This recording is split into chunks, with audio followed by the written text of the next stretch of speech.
हरे कृष्णा। तो कल एक बहुत ही विशेष उत्सव है और वो है श्री जगन्नाथ रथ यात्रा महामहोत्सव की जय। तो आप सभी को रथ यात्रा महामहोत्सव की हार्दिक शुभकामनाएं। तो कल भगवान जगन्नाथ जो कि अपने जगन्नाथ मंदिर से निकलेंगे अपनी बीमारी को ठीक करने के बाद और अपने सभी भक्तों को दर्शन देंगे। जिन भक्तों से भक्त जिन भगवान से विरह में थे और भगवान जिन भक्तों से विरह में थे, उन दोनों का कल आमने सामने मिलन होगा और भगवान भी खुशी के मारे उनकी भी स्माइल बड़ी हो जाएगी और भक्त भी खुशी के मारे नाचने शुरू कर देंगे।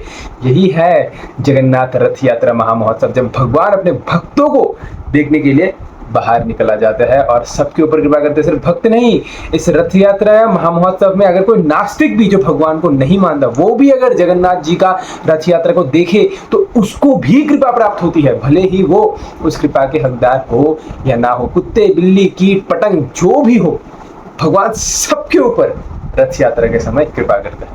अब भला ये रथ यात्रा होती क्यों है? इसके तो बहुत सारे कारण हैं, बहुत सारे अलग अलग कारण हैं रथ यात्रा होने के। लास्ट ईयर भी हमने एक कारण चर्चा किया था जो कि सारे प्रमाणिक कारण है, क्योंकि भगवान ने जगन्नाथ जी का रूप एक बार नहीं बहुत बार लिया था वृंदावन में। तो इसलिए आज के वीडियो में हम अलग कारण चर्चा करेंगे। लास्ट ईयर हमने दूसरा कारण चर्चा किया था जिसका लिंक डिस्क्रिप्शन में भी है और यहाँ भी आपको मिल जाएगा। और इस वीडियो में हम अलग कारण चर्चा करेंगे क्यों प्रभु जगन्नाथ जी का रूप लेते हैं और रथ यात्रा होती है। तो जब भगवान श्री कृष्ण द्वारका में थे, तब भगवान श्री कृष्ण ना श्रीमती राधा रानी के विरह में, जो कि वृंदावन में थी, भगवान श्री कृष्ण व्रजवासियों के विरह में, श्रीमती राधा रानियों के विरह में रोते रहते थे द्वारका में रह के। और रात को सोते समय हे राधे, हे गोपी, हे नंद बाबा, हे माता यशोदा, ऐसे करके कृष्ण रोते थे और उनकी आंखों से झरझर झरझर झरझर झरझर आंसू गिरते थे। और राधा रानी भी वृंदावन में कृष्ण के विरह में रोती रहती थी। राधा रानी इतनी ज्यादा विरह अग्नि में थी कि उनके शरीर के वातावरण से वृंदावन जो था ना, उसका वातावरण बढ़ गया था। वृंदावन में गर्मी होने लगी और राधा रानी इतनी रोती थी कि उनके आंसुओं से तालाब बन जाता था और उनके शरीर के गर्माइश से वो तालाब सूख जाता था और वो वेपराइज्ड हो जाता था। सोचिए, इतना ज्यादा विरह भाव में श्रीमती राधा रानी थी। और श्रीमती राधा रानी गोपियों से कहती थी कि मैं अपने प्राण त्याग दूंगी, मैं अपने प्राण त्याग दूंगी। और गोपियां कहती थी कि हे राधे, तुम अपने प्राण ना त्यागो। अगर कल कृष्ण आ गए वृंदावन और उसने आके पाया कि राधे तुम नहीं रही, तो कृष्ण को कितना कष्ट होगा। तो राधा रानी ये सोचकर अपना प्राण नहीं त्यागती थी। तो कृष्ण भी राधा रानी के विरह में थे, लेकिन कृष्ण को ये नहीं पता था कि राधा रानी भी उनके विरह में है। राधा रानी भी कृष्ण के विरह में थी, लेकिन राधा रानी को ये नहीं पता था कि कृष्ण भी उनके विरह में थे। तो ऐसा था। तो कृष्ण ने सोचा कि सोलर इक्लिप्स के समय क्या होता है ना, सूर्य ग्रहण के समय एक ट्रेडिशन है कि सब लोग जाकर पवित्र नदी में स्नान करते हैं। तो कृष्ण ने सोचा कि अभी कुछ ही दिनों में सोलर इक्लिप्स यानी कि सूर्य ग्रहण आने वाला है, तो मैं सारे द्वारका वासियों को लेकर कुरुक्षेत्र में जाऊंगा और कुरुक्षेत्र में जो ब्रह्म सरोवर है ना, वहां पर मैं स्नान करूंगा सूर्य ग्रहण के समय। और क्योंकि कुरुक्षेत्र एक धर्मस्थली भी है और वहां पे जो ब्रह्म सरोवर है वो भी एक पवित्र नदी है, तो वहां पर मैं सारे ब्रजवासियों को लेके जाके स्नान करूंगा। तो कृष्ण ने लेटर लिखा, किसको? सारे ब्रजवासियों को लेटर लिखा। और उस लेटर में क्या लिखा कि ब्रजवासी, नंद महाराज, यशोदा मैया, राधा रानी, सारे गोपी, सारे ग्वाल वाल, सबके बारे में लेटर लिख के उन्होंने कहा कि हे ब्रजवासी, मैं आपके विरह में हूँ।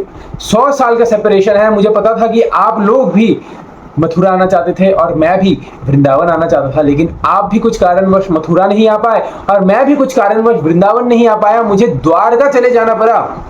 लेकिन अभी सूर्य ग्रहण आने वाला है और मैं द्वारका वासियों के साथ, सबके साथ मैं आने वाला हूँ। अभी कहाँ पर? कुरुक्षेत्र की युद्ध भूमि में, जहां पर ब्रह्म सरोवर है, वहां पर मैं स्नान करने वाला हूँ सारे द्वारका वासियों के साथ। और मैं आप सभी को भी आमंत्रित करता हूँ कि कृपया करके आप सारे ब्रजवासी आइए कुरुक्षेत्र में, हमारे साथ स्नान कीजिए और मुझसे मिलिए, क्योंकि मैं बहुत ही ज्यादा विरह का अनुभव कर रहा हूँ आप सबसे। 100 साल का विरह है ये, 100 साल के बाद हम लोग मिलने वाले हैं। तो कृपया करके इस प्रस्ताव को ना ठुकराइए, मुझे क्षमा कर दीजिए और कृपया करके मेरे अपराधों को क्षमा करके आप कृपया करके सारे ब्रजवासियों को कह रहे हैं कृष्ण, आप कृपया करके आइए कुरुक्षेत्र में। तो जब सोलर इक्लिप्स का दिन आया, यानी कि सूर्य ग्रहण का दिन आया, तब कृष्ण सारे ब्रजवासियों, सारे द्वारका वासियों को लेकर गए कहाँ पर? कुरुक्षेत्र की युद्ध भूमि में, ब्रह्म सरोवर के तट पर। जहाँ पर स्नान करेंगे। और ब्रजवासी भी वहाँ पर आए हुए थे, सारे ब्रजवासी कृष्ण की प्रतीक्षा कर रहे थे और कृष्ण भी वहाँ पर आके ब्रजवासियों का उन्होंने दर्शन किया। उन्होंने कृष्ण ने देखा सारे ब्रजवासियों को, उन्होंने नंद महाराज को देखा, यशोदा मैया को देखा, अपने सखागणों को देखा, ग्वाल बालों को देखा और कृष्ण ने गोपियों को देखा, श्रीमती राधा रानी को देखा। तो कृष्ण सबसे मिले, नंद महाराज से मिले, यशोदा मैया से मिले, अपने सखागण से मिले, सारे ब्रजवासियों से मिले कृष्ण। और फिर राधा रानी से भी मिले, गोपियों के साथ, गोपियों से भी मिले प्राइवेट में जाकर उन्होंने सारे गोपियों के साथ, राधा रानियों के साथ उन्होंने मिला, राधा रानी के साथ वो मिले कृष्ण। और राधा रानी कृष्ण को कहने लगे कि हे कृष्णा, तुम भी वो कृष्ण हो, मैं भी वो राधा रानी हूँ, और अभी जो चंद्रमा की किरणें हैं वो भी चैत्र मास में जो चंद्रमा की किरणें वृंदावन में पड़ती थी वही सेम किरण अभी पड़ रही है। तुम भी वो कृष्ण हो, मैं भी वो राधा हूँ। लेकिन कृष्ण, एक चीज की कमी है, मेरे अंदर वो भाव, मेरे अंदर वो एक्सटेसी मुझे फील नहीं हो रहा, मुझे महसूस नहीं हो रहा वो भाव जो मैं वृंदावन में तुम्हारे दर्शन करके मैं करती थी। हे कृष्णा, तुम तो गौ माता के रक्षक हो कृष्णा, तुम तो गोपाल हो, तुम्हारी गैया कहाँ है कृष्णा? यहाँ पर तो तुम घोड़ों के साथ आए हो, हाथियों के साथ आए हो, सेनाओं के साथ आए हो कृष्णा। कृष्णा, तुम्हारी वो मोर मुकुट कहाँ है कृष्णा? यहाँ पर तो तुम स्वर्ण मुकुट पहन के आए हो कृष्णा। तुम्हारी वो बांसुरी कहाँ है कृष्णा? यहाँ पर तो तुम्हारे हाथ में तलवार है कृष्णा, पहले तो तुम बांसुरी बजाते थे कृष्णा। कृष्णा, तुम्हारे गले में वो वैजयंती माला कहाँ है कृष्णा, जो तुम वृंदावन में पहनते थे? यहाँ पर तो तुम कवच पहन के आए हो कृष्णा। कृष्णा, तुम्हारा वो सुंदर सा श्याम सुंदर त्रिभंग ललित रूप में जो तुम यमुना के तट में चैत्र मास में खड़े होते थे कृष्णा, वो सुंदर सा रूप कहाँ है कृष्णा तुम्हारा? यहाँ पर तो तुम एकदम सीधे खड़े हो जैसे कि तुम कहीं के राजा हो कृष्णा। कृष्णा, क्या तुम हमसे इतना नफरत करते हो कृष्णा? कृष्णा, क्या तुम हमसे प्रेम नहीं करते? तुमने हमें कितना टॉर्चर किया, तुमने हमें कितना दरपाया कृष्णा, तुमने ऐसा क्यों किया कृष्णा? तुमने उद्धव को भेजा वृंदावन, उद्धव को तुमने वृंदावन भेजा हमें योग सिखाने के लिए। लेकिन कृष्णा, क्या तुमको ये नहीं पता, तुम इतने साल रहे हम ब्रजवासियों के साथ, क्या तुमको ये नहीं पता कि हमको योगी नहीं है कृष्णा? हमें ध्यान योग, अष्टांग योग, ज्ञान योग, हठ योग, ये सब योग हमें नहीं आता कृष्णा।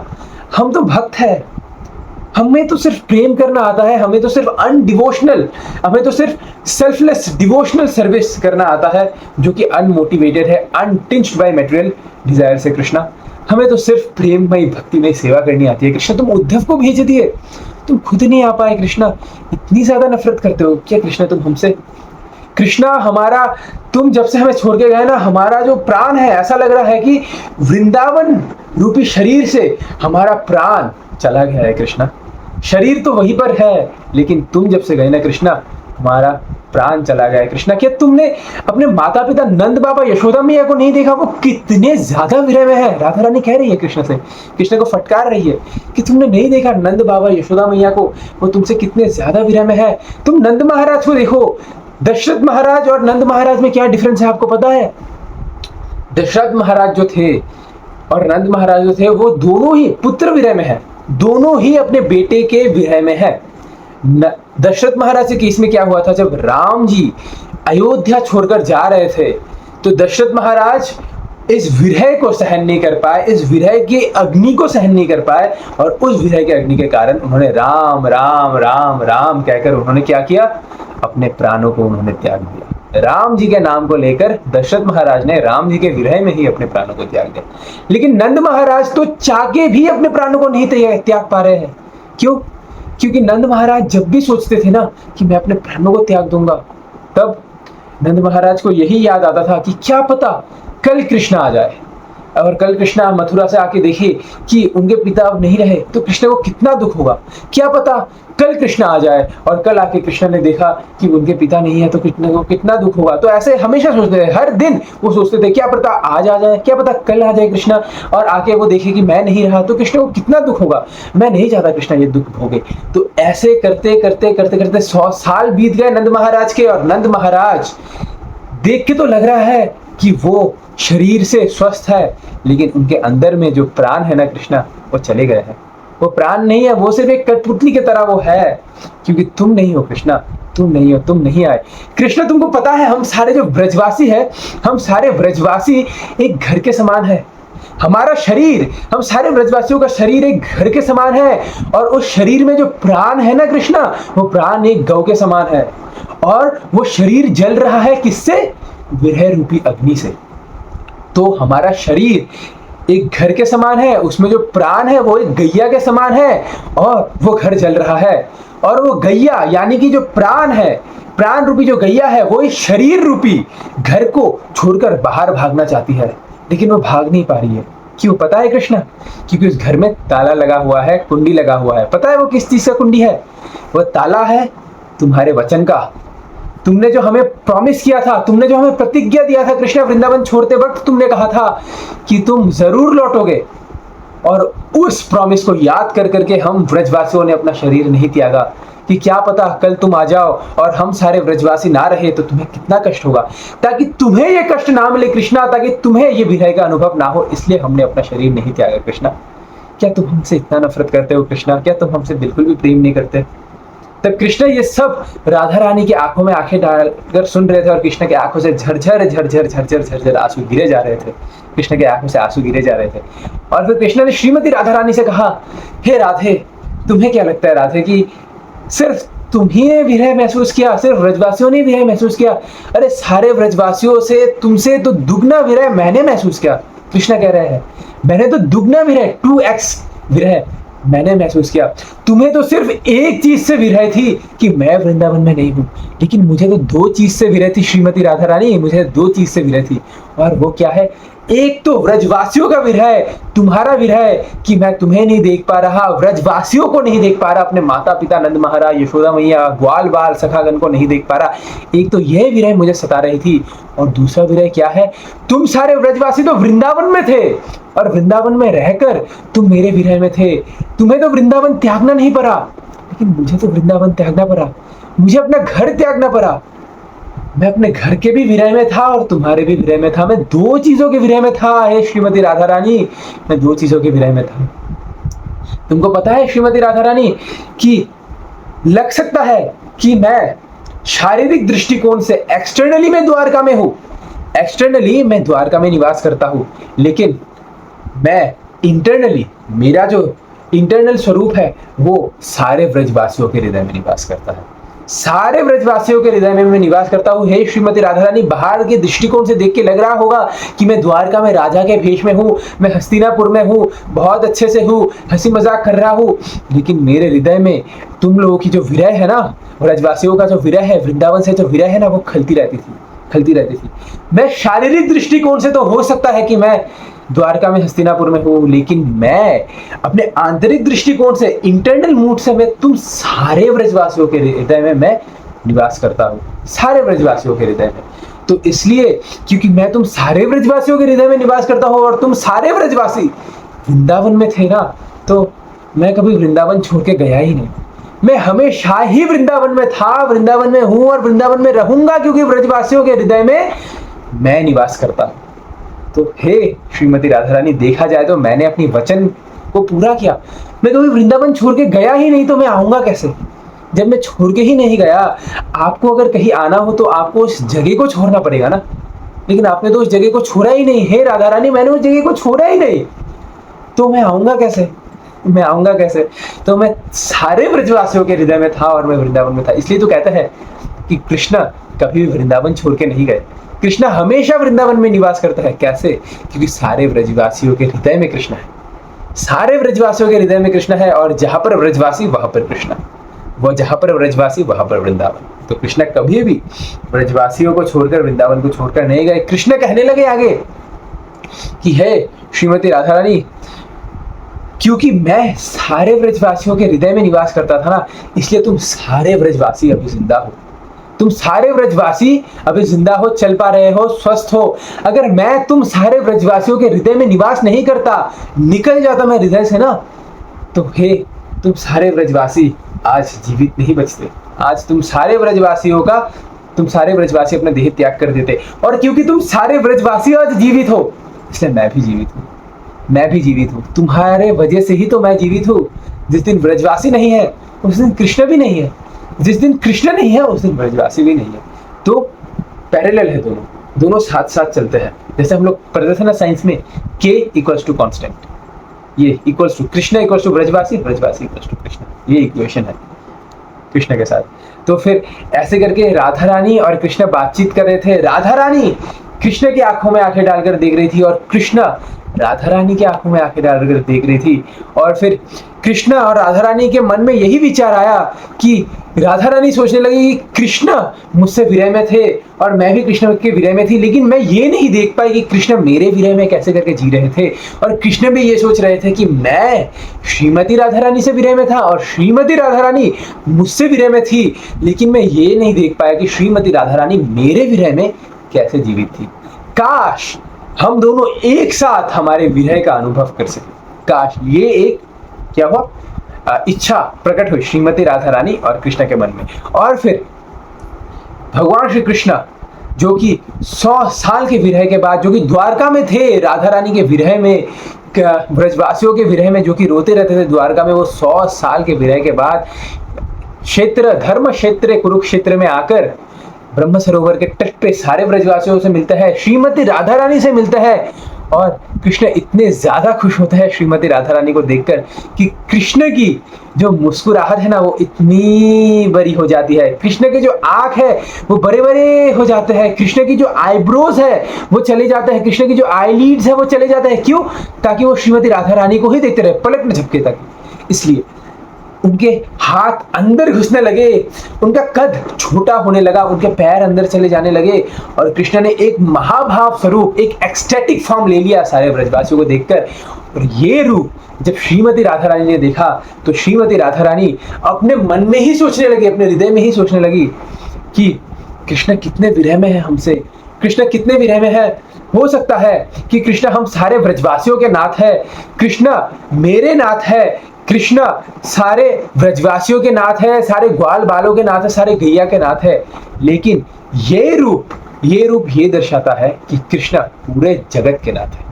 कृष्ण जो कि पूरे ब्रह्मांड के स्वामी है, वो पूरे जगत के नाथ है। तो ये रूप का नाम होगा आज से जगन्नाथ। तो श्रीमती राधा रानी ही ने इस रूप का नामकरण किया कि इस रूप का नाम होगा आज से जगन्नाथ। फिर श्रीमती राधा रानी के मन में एक इच्छा प्रकट हुई कि काश मैं एक चैरियट में एक रथ अभी बना पाती और उस रथ में भगवान श्री कृष्ण का ये जो पर्टिकुलर रूप है, मेरे श्याम सुंदर कृष्ण, मेरे प्राणनाथ का ये जो पर्टिकुलर रूप है, जिस रूप में वो विरह भाव महसूस कर रहे हैं, जिस रूप में वो विप्रलंभा सेपरेशन महसूस कर रहे हैं, उसको उस पर्टिकुलर रूप को मैं अपने रथ में बिठाकर वृंदावन ले जा सकूं, वृंदावन ले जा सकूं। और वृंदावन में मैं सारे रास्ते, सारे जगह इस रूप को घुमाऊं, मैं सारे रास्ते, सारे वन, जो भी 12 वन है, जितने भी सारे रास्ते हैं, जितने भी सारे नगर है, ग्राम है वृंदावन में, मैं सब में इस रूप के दर्शन करवाऊं और उन सबको इस रूप का दर्शन करवाऊं जो वृंदावन से कुरुक्षेत्र नहीं आ पाए। मैं उन पेड़ों को, जो पेड़ वृंदावन में है, मैं उन पेड़ों को इस रूप का दर्शन करवाऊं जो कुरुक्षेत्र नहीं आ पाए वृंदावन से। मैं उन पंछियों को इस जगन्नाथ के रूप का दर्शन करवाऊं जो कुरुक्षेत्र नहीं आ पाए वृंदावन से। मैं गोवर्धन को इस एक्सटेटिक रूप का, इस महाभाव रूप का दर्शन करवाऊं, वो गोवर्धन जो वृंदावन से कुरुक्षेत्र नहीं आ पाए। मैं यमुना महारानी को इस एक्सटैटिक रूप का दर्शन करवाऊं, ये जगन्नाथ के रूप का दर्शन करवाऊं, वो यमुना रानी जो वृंदावन को छोड़कर नहीं आ पाई कुरुक्षेत्र। तो श्रीमती राधा रानी के मन में ये इच्छा हुई कि मैं इस पर्टिकुलर फॉर्म को, ये जो जगन्नाथ जी का रूप है, इसको मैं रथ में बिठाऊं और इसको मैं अपनी सारी गोपियों के साथ लेकर मैं खींच के मैं ले जाऊं। कहां पर? वृंदावन। ये इच्छा प्रकट हुई श्रीमती राधा रानी के मन में। और फिर ये दोनों ही इच्छा, पहली इच्छा क्या थी? दोनों के मन में एक इच्छा थी कि हम दोनों एक साथ मिलकर एक दूसरे का भाव आस्वादन कर सके, कि राधा और कृष्ण एक साथ मिल जाए। और राधा रानी जो विरह महसूस कर रही थी कृष्ण से, जब राधा रानी वृंदावन में थी, वो कृष्ण से जो विरह महसूस कर रही थी, और कृष्ण जब द्वारका में थे, वो राधा रानी से जो विरह महसूस कर रहे थे, ये राधा कृष्ण मिल जाए और वो दोनों साथ में, राधा कृष्ण मिलकर राधा का भी विरह महसूस करे और कृष्ण का भी विरह महसूस करे, दोनों विरह साथ में महसूस करे। ये पहली इच्छा। और दूसरी इच्छा क्या थी? कि ये पर्टिकुलर जगन्नाथ जी के फॉर्म को रथ में बिठाकर वृंदावन लेके जाना सारी गोपियों के साथ। ये दोनों इच्छा पूर्ण हुई कहां पर? गौर अवतार में, जब कृष्णा चंद्र भगवान, श्री कृष्ण चंद्र भगवान और श्रीमती राधा रानी का जो युगल रूप है वो आए इस पृथ्वी पे इस कलयुग में, पहले तो सारे पतितों का उद्धार करने के लिए, जो कि एक्सटर्नल रीजन है, लेकिन जो इंटरनल रीजन है वो है श्रीमती राधा रानी का विरह। कृष्ण महसूस करना चाहते थे, कृष्ण के मन में ये इच्छा हुई कि श्रीमती राधा रानी मेरे विरह में जो थी, उनके अंदर जो प्रेम है, काश मैं इस प्रेम का आस्वादन कर पाता और हम दोनों साथ में मिलकर इस विरह का आस्वादन कर पाते। तो वो इच्छा पूरी हुई जब चैतन्य महाप्रभु आए इस जगत पे। कृष्ण जब आए, श्री कृष्ण चैतन्य, राधा कृष्ण नाही अन्य, ये दोनों अलग नहीं है, ये दोनों युगल फॉर्म है। कृष्ण और राधा का जो युगल फॉर्म है वो है चैतन्य महाप्रभु। क्या है? राधा कृष्ण प्रणय विकृति अलाध निरशक्तिर अस्मात् एकत मानम अविभुवि पुरा देह भेदम गतौ तौ चैतन्य आख्यम प्रकटम अधुना त्वद्वयम चाक्यम आप्तम राधा भावम द्विति सुबलितम नवमी कृष्ण स्वरूपम।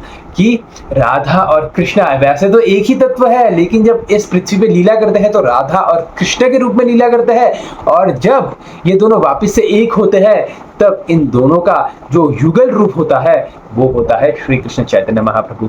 और श्री कृष्ण चैतन्य महाप्रभु जगन्नाथपुरी में पुरुषोत्तम क्षेत्र में निवास करके वो ये विरह का महसूस करते थे। कभी कभी श्री कृष्ण चैतन्य महाप्रभु रोते थे, कभी कभी श्री कृष्ण चैतन्य महाप्रभु की आंखों से झरझर झरझर झरझर आंसू गिरता था, उनका शरीर गर्म हो जाता था, उनके रोंगटे खड़े हो जाते थे, उनके जितने भी सारे शरीर है वो शरीर पसीना से तरबदर हो जाता था। और चैतन्य महाप्रभु का कभी कभी कलर डिस्कलर हो जाता था, गोर रंग से, वो स्वर्ण वर्ण के रंग से वो हो जाते थे काले रंग के चैतन्य महाप्रभु। और कभी कभी इतने ऊंचे जंप करते थे और हे राधे, हे कृष्णा, हे जगन्नाथ करके वो ठस करके गिरते थे, और ऐसे करके चैतन्य महाप्रभु विरह का महसूस करते थे। कभी कभी तो अनकॉन्शियस हो जाते थे, फेंट हो जाते थे, फेंट हो जाके वो गिर जाते थे। ऐसे थे चैतन्य महाप्रभु, ऐसे थे श्रीमती राधा रानी और कृष्ण का ये भाव कि वो दोनों विरह महसूस कर रहे हैं कृष्ण से। कृष्ण जो कि राधा रानी के भाव को और अंग कांति को लेकर आते हैं इस कलयुग में चैतन्य महाप्रभु के रूप में, वो विरह महसूस करते हैं राधा और कृष्ण के। और फिर जो इच्छा प्रकट हुई थी कि जगन्नाथ जी को खींचा जाए उनके रथ के समय, तो चैतन्य महाप्रभु जो कि जगन्नाथपुरी में निवास करते थे, वो रथ में जगन्नाथ जो कि द्वारका के रूप है, जगन्नाथ जो कि द्वारका के रूप है, और चैतन्य महाप्रभु जो कि राधा रानी है और कृष्ण है, एक साथ वो उनकी ये इच्छा पूरी हुई कि राधा रानी की क्या इच्छा थी, मैं सारे गोपियों के साथ मिलकर कृष्ण को खींच सकूं। तो वो सारी गोपियां गौर अवतार में सारे चैतन्य महाप्रभु के मेल एसोसिएट्स पुरुष रूप में, लड़के के शरीर में, पुरुष के शरीर में प्रकट हुए सारे गोपियां चैतन्य महाप्रभु के अनुयायियों के रूप में, और उन सब ने मिलकर जगन्नाथ जो कि पूरे विश्व के नाथ है, भगवान श्री कृष्ण जो कि पूरे विश्व के नाथ है, लेकिन जो वृंदावन के विरह में है, उस रूप को चैतन्य महाप्रभु जो कि श्रीमती राधा रानी और कृष्ण है और सारे गोपियों ने मिलकर खींचा। तो जगन्नाथपुरी क्या है? जगन्नाथपुरी है द्वारका, और जहां पर ले जाया जाता है वो है गुंडीचा मंदिर। तो ये जो इच्छा थी राधा रानी के मन में कि मैं वृंदावन में ले जा सकूं उन्हें, ये इच्छा पूर्ण हुई। दो इच्छा, एक तो विरह भाव का महसूस करना, एक तो जगन्नाथ जी को वृंदावन में ले जाना, ये दो इच्छा पूर्ण हुई गौर अवतार में। तो ये जो है ना, ये जो रथ यात्रा, ये कोई नॉर्मल फेस्टिवल नहीं है कि मन किया चलो रथ में बिठाया जगन्नाथ जी को, चलो घुमा के आते यो मैन, ऐसा नहीं है जी, ऐसा नहीं है, बिल्कुल भी ऐसा नहीं है। ये रथ यात्रा का बहुत ही डीप इमोशनल इंटरनल मीनिंग है सारे भक्तों के लिए। कि क्या मीनिंग है? जब हम रथ को खींचे तब हमें यही सोचना चाहिए कि भगवान श्री कृष्ण जो कि अखंड ब्रह्मांड के स्वामी है, वो वृंदावन से विरह महसूस कर रहे हैं और वो अभी जगन्नाथ जी के रूप में है। तो उन जगन्नाथ जी को हम लोग राधा रानी रूपी रथ में बिठाकर कहाँ लेके जाएंगे? हमारे वृंदावन रूपी हृदय में। हमारे वृंदावन रूपी हृदय में जगन्नाथ जी जो कि वृंदावन के विरह में है, उनको राधा रानी रूपी रथ में बिठाकर हमारे हृदय रूपी वृंदावन में लेके आएंगे। ये है एक इंटरनल मीनिंग ऑफ रथ यात्रा। तो कृष्ण ने बहुत बार जगन्नाथ जी का रूप लिया, और ये रूप तभी निकलता था जब कृष्ण व्रजवासियों के विरह में थे। तो ये रूप बहुत ही ज्यादा मर्सीफुल है। जगन्नाथ जी जब रथ में निकलते हैं तब उनको कोई भी आलिंगन कर सकता है, उनको कोई भी पकड़ सकता है। ऐसे तो डीटीज को पकड़ने के लिए हमें ब्राह्मण दीक्षा लेनी पड़ती है, लेकिन जगन्नाथ जी को पकड़ने के लिए आपको कोई दीक्षा, कोई जाति, कुछ की भी आवश्यकता नहीं है। अगर कोई पियक्कर भी आए ना, जय जगन्नाथ, अगर वो ऐसे करके पकड़े ना तो भी जगन्नाथ जी अपराध नहीं लेंगे, क्योंकि जगन्नाथ जी सबके आलिंगन, सबके टच को, सबको स्वीकार करता है। जगन्नाथ जी इतने ज्यादा मर्सीफुल है, क्योंकि तब जगन्नाथ जी बहुत ही ज्यादा खुश होते हैं कि उन्होंने श्रीमती राधा रानी को देखा। तो ये नेत्रोत्सव होता था जगन्नाथपुरी में, जब चैतन्य महाप्रभु जो कि श्रीमती राधा रानी और कृष्ण है, और जगन्नाथ जो कि द्वारकाधीश कृष्ण है, दोनों आमने सामने आते थे और इनको कहते थे नेत्रोत्सव। और चैतन्य महाप्रभु और जगन्नाथ जब एक सामने सामने आते थे, तब इस क्षेत्र, जिस क्षेत्र यानी कि पूरी धाम में जो होता था, उन क्षेत्र का नाम एक तो नीलाचल क्षेत्र और एक नाम हो गया विप्रलंब क्षेत्र। When to separation embodiment came eye to eye, Gaur Govind Maharaj कहते थे कि ये है eye to eye love, eye to eye devotional service, eye to eye festival, नेत्रोत्सव नयनोत्सव नयनाभिरामा। ये है इंटरनल मीनिंग ऑफ रथ यात्रा। आप सब जाइए, रथ यात्रा में हिस्सा लीजिए और यही सोच के रथ को खींचिए कि हे प्रभु जगन्नाथ, मैं आपको खींच रहा हूँ श्रीमती राधा रानी के रथ में बिठाकर मेरे हृदय रूपी वृंदावन में। कृपया करके आप इस हृदय रूपी वृंदावन में आप प्रवेश करें और इस हृदय को आप वृंदावन बनाइए, या इस हृदय को आप पूरी क्षेत्र बनाइए, लेकिन मेरे हृदय में आप रहे और हमेशा मुझे भक्ति में उन्नति प्रदान करें, मुझे भक्ति में आगे बढ़ाए।